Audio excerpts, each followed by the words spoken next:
নয়টার শাহাদাত।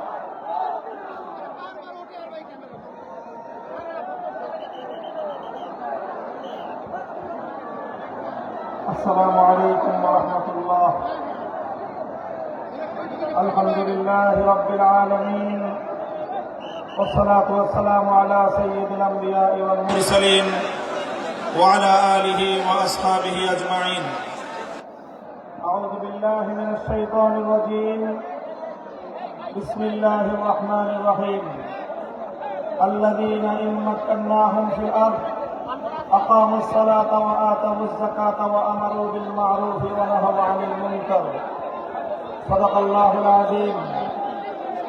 আন্দোলনরত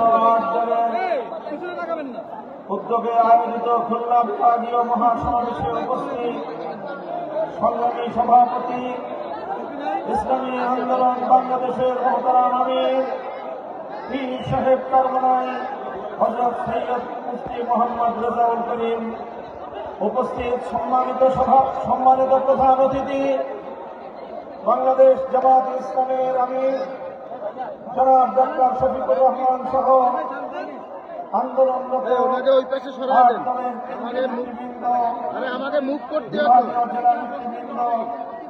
সর্বস্তরের খুলনা বিভাগের প্রাণপ্রিয় আমার তৌহিদি জনতা, সর্বস্তরের বাংলাদেশের নাগরিক বৃন্দ,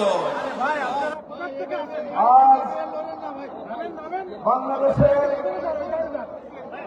জুলাই অভ্যুত্থান পরবর্তী, জুলাই বিপ্লব পরবর্তী বাংলাদেশে দাঁড়িয়ে এ পর্যায়ে আমরা স্পষ্ট দেখতে পাচ্ছি বাংলাদেশের মানুষ দুই ভাগে বিভক্ত। একটি ভাগ জনবিচ্ছিন্ন, দেশ বিরোধী, বিদেশি আধিপত্যবাদের এজেন্ডা বাস্তবায়নকারী, ভিন্ন দেশের দালাল এবং ভিন্ন দেশের পদলেহী একটি গোষ্ঠী বাংলাদেশে আছে। আরেকটি পক্ষ বাংলাদেশের স্বাধীনতাকামী, বাংলাদেশের দেশ এবং জনগণের অধিকার রক্ষায় তারা তৎপর। এই হল দুই পক্ষ। এই দুই পক্ষকে আরো সংক্ষিপ্তভাবে আমি চিহ্নিত করে থাকি বলি, বাংলাদেশ আজ দুই ভাগে বিভক্ত। এক ভাগ ৭২-এর বাকশালপন্থী, আরেক ভাগ ২০২৪-এর বিপ্লবপন্থী। আমরা আমাদের অবস্থান পরিষ্কার করছি। আমরা ২০২৪-এর বিপ্লবপন্থী শক্তি। আমি সকল রাজনৈতিক পক্ষগুলোকে জাতির সামনে যার যার অবস্থান পরিষ্কার করার আহ্বান জানাই। হয় আপনি ২৪-এর জুলাইপন্থী, হয় আপনি ২৪-এর বিপ্লবপন্থী, হয় আপনি বৈষম্য বিরোধী বাংলাদেশের পন্থী, আর না হয় আপনি ৭২-এর বাকশালের দোসর। স্পষ্ট ভাষায় ঘোষণা করতে চাই, রক্তের সাগর পেরিয়ে ২৪-এর জুলাই বিপ্লবের পর ৫ই আগস্ট মহান বিপ্লবের মধ্য দিয়ে যেই ফ্যাসিবাদ বাংলার সীমান্ত থেকে বিতাড়িত করা হয়েছে, সেই ফ্যাসিবাদ এবং তার কোন দোসর বাংলার ক্ষমতার মসনদে আর আসতে পারবে না ইনশাআল্লাহ।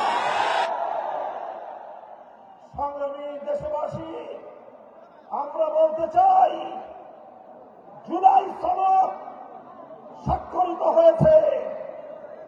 জুলাই সনদের আইনি ভিত্তির জন্য আমরা ঐক্যবদ্ধ হয়েছিলাম। আমাদের সে ঐক্যের ভিত্তির উপর দাঁড়িয়ে জুলাই সনদের প্রাথমিকভাবে আইনি ভিত্তি কার্যকর হয়েছে, সরকারি আদেশ জারি হয়েছে।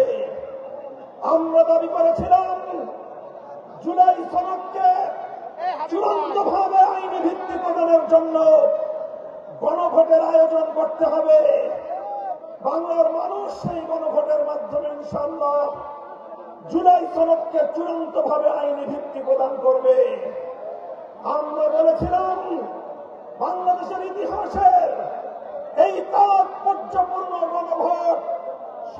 নির্বাচনের সঙ্গে প্রতীকের নির্বাচনের সঙ্গে একসাথে তালগোল পাকিয়ে এই গণভোটের মাহাত্ম্য নষ্ট করবেন না।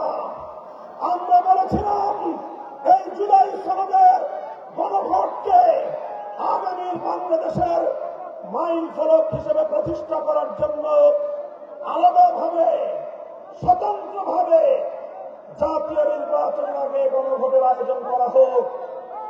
কিন্তু আমরা দেখছি যারা জুলাই সনদের, যারা জুলাই বিপ্লবকে আন্তরিকভাবে গ্রহণ করতে পারে নাই, যারা জুলাই বিপ্লবের বৈষম্য বিরোধী চেতনাকে ধারণ করতে পারে নাই, যারা জুলাই বিপ্লবের ফ্যাসিবাদ বিরোধী সংগ্রামকে ভালোভাবে গ্রহণ করতে পারে নাই, ষড়যন্ত্র করে পর্দার পেছন থেকে কলকাঠি নাড়িয়ে জুলাই সনদের গণভোটকে একই দিনে বাস্তবায়ন করার জন্য বর্তমান সরকারকে তারা বিভ্রান্ত করেছে, পথভ্রষ্ট করেছে। দেশের স্বার্থে, জনতার স্বার্থে, শান্তির স্বার্থে, ঐক্যের স্বার্থে আমরা গণভোটের আয়োজন, হয়তো জুলাই সনদের আয়োজনকে এখন আমরা বলছি স্বতন্ত্র নির্বাচনের মাধ্যমে আলাদা দিন গণভোটের আয়োজনের মধ্য দিয়ে জুলাই সনদ কার্যকর করার এই ঐতিহাসিক পদক্ষেপকে যেন বর্তমান সরকার তার প্রাপ্য সঠিক মর্যাদা দান করে। বলতে চাই, যদি এটা করতে ব্যর্থ হন, ইন্টারিম সরকার ইতিহাস আপনাদেরকেও ক্ষমা করবে না। ইতিহাস কাউকে ক্ষমা করে না। মনে রাখবেন, ইতিহাসের দায়ে পরিশোধ করতে পারবেন না, কলঙ্ক নিয়ে বিদায় নিতে হবে।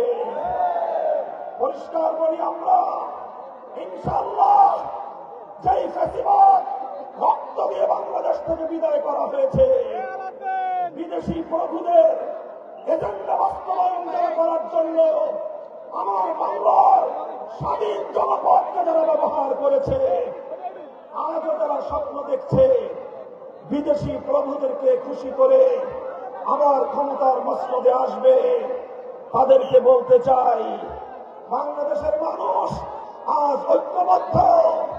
বাংলার মানুষ আজ রাজপথে অবস্থান নিয়েছে। আমরা রাজপথে নেমেছি জুলাই সনদ বাস্তবায়নের গণভোটে বাক্সকে বিজয়ী করার মধ্য দিয়ে আগামীর বৈষম্যহীন ফ্যাসিবাদ মুক্ত বাংলার ভিত আমরা তৈরি করবো ইনশাআল্লাহ। আপনারা সকলে ঘরে ঘরে দাওয়াত পৌঁছে দিবেন। দলীয় প্রতীকে নির্বাচনের পাশাপাশি, দলীয় প্রতীকে ভোট দেওয়ার পাশাপাশি গণভোটে বাক্সে ভোট দিতে হবে। যদি কেউ এই গণভোটে না ভোটের ক্যাম্পেইন করেন, ধরে নেব আপনারা ফ্যাসিবাদের দোসর। ইনশাআল্লাহ আমরা রাজপথে আছি। লেভেল প্লেইং ফিল্ড যদি তৈরি করতে ব্যর্থ হয় সরকার, নির্বাচন নিয়ে কোন অনিশ্চয়তা দেখা দিলে সরকারকেই তার দায় গ্রহণ করতে হবে। সংগ্রামী সাথী ও বন্ধুগণ, এভাবে রাজপথে যে মহান ঐক্য গড়ে উঠেছে, সে ঐক্যে ৮ দল মোহনায় মিলিত হয়েছে। ইনশাআল্লাহ জুলাইপন্থী প্রতিটি রাজনৈতিক পক্ষকে দেশকে ভালোবাসতে হলে, আগামী দিনে জুলাই বিপ্লবের চেতনা বাস্তবায়ন করতে হলে ৮ দলের এই মোহনায় মিলিত হওয়া ছাড়া বিকল্প কোনো পথ নাই।